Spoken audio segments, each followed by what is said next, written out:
Iron Man, issue number 5. That's right, folks. Spencer Ackerman's book continues to be interesting. It feels like we're wrapping up this issue, and now we're seeing what this guy can do when he has to play ball with writing an ongoing comic book, because the next arc is going to be like One World Under Doom.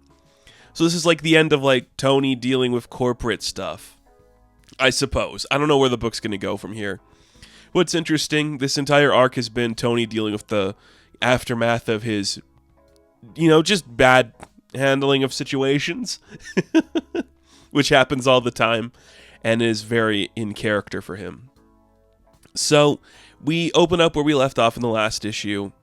We are with, what's her name? It is that Lucia Bonbardes, and I guess she's from Latveria. I was thinking a Nefaria character. Maybe it still is. I'm not too familiar with where Lucia's been at for a while now, but she's trying to take control of like a decommissioned like mutant sentinel that Tony's people built when they were, doing the Fall of X and stuff.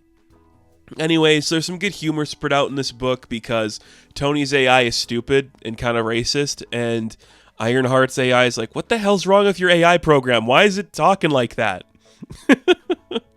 It's kind of fun.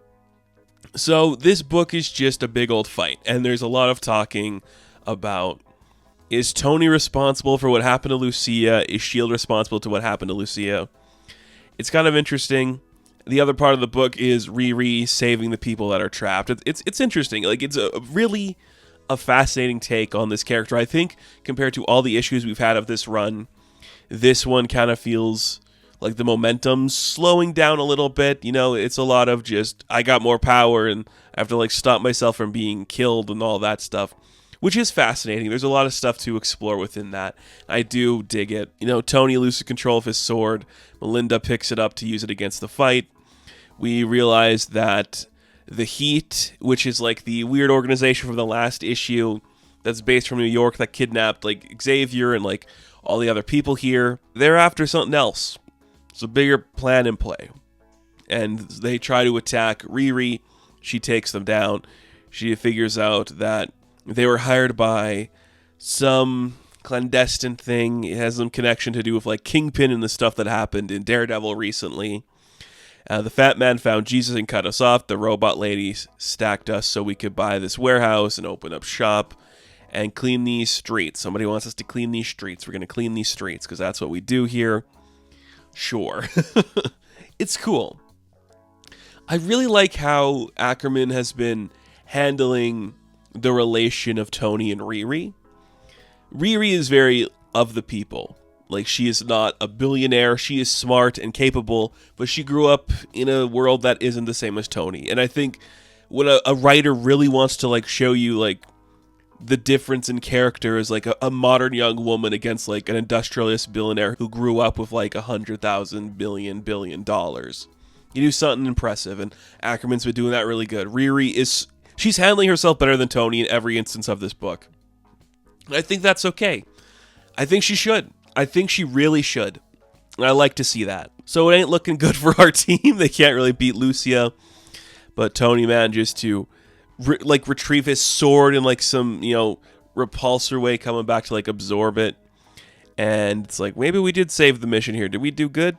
Did we actually do something useful in this situation? We like scratch the side of her head a bit and it cut her open. All the while she's kind of like screaming about the way she has to use American technologies to help reestablish like what Latveria should be, and she hates the idea that she has to like rely on people from America and like American technologies, because Tony's the first one to say like, normally when I fight like Latverian stuff, it's a big guy in a metal suit that I'm going to be fighting in the next issue. Sometimes we go back in time to like King Arthur, but she's like, it sucks what you've done and what he's done. You've changed the entire face of like Latveria, and now we have to like rely on these old ways like surveillance and AI and all this dangerous crap that is not the weapons you built, Tony, but like the tools you built. And it sucks, and that's how I'm gonna like restore my name. And she's also like a burn charred up robot lady. You're like, what?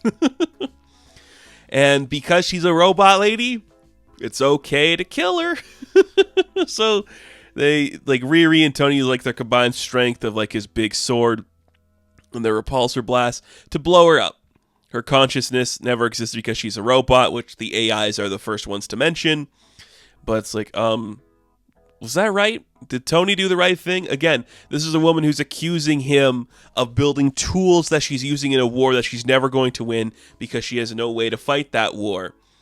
And he's like, I don't feel good about what just happened here.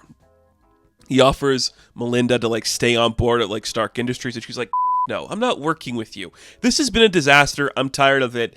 If more S.H.I.E.L.D. technology is getting out there, someone's got to put a stop to it, because God forbid we have S.H.I.E.L.D. come back in any comic book form whatsoever. Whatever.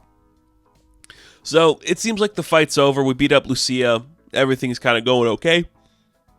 And then we're freeing all the people that were imprisoned, and then suddenly the Sentinel that's been in the background the whole time, its eyes light up, and we're like, oh shit.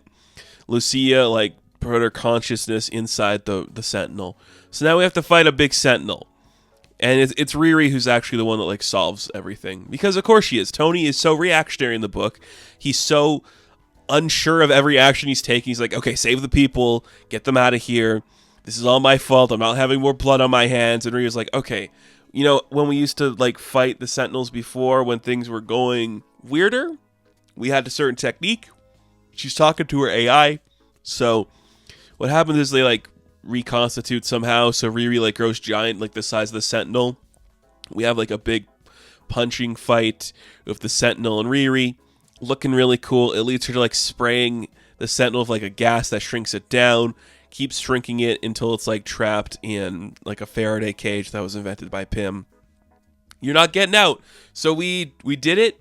We saved the day from Lucia and her evil thwarting. So that's good. You know, there's not going to be any more Latverian armies to deal with. We saved the day. Everything's good.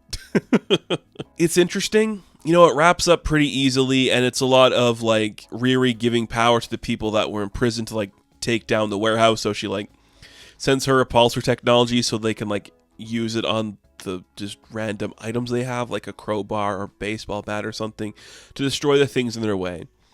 And it gives Tony the idea, like, okay, well, that's kind of interesting. I like what that is, but I probably shouldn't get involved anymore because I let things get out of hand to a degree that I don't like. I've been trying to stop the manufacturing of weapons.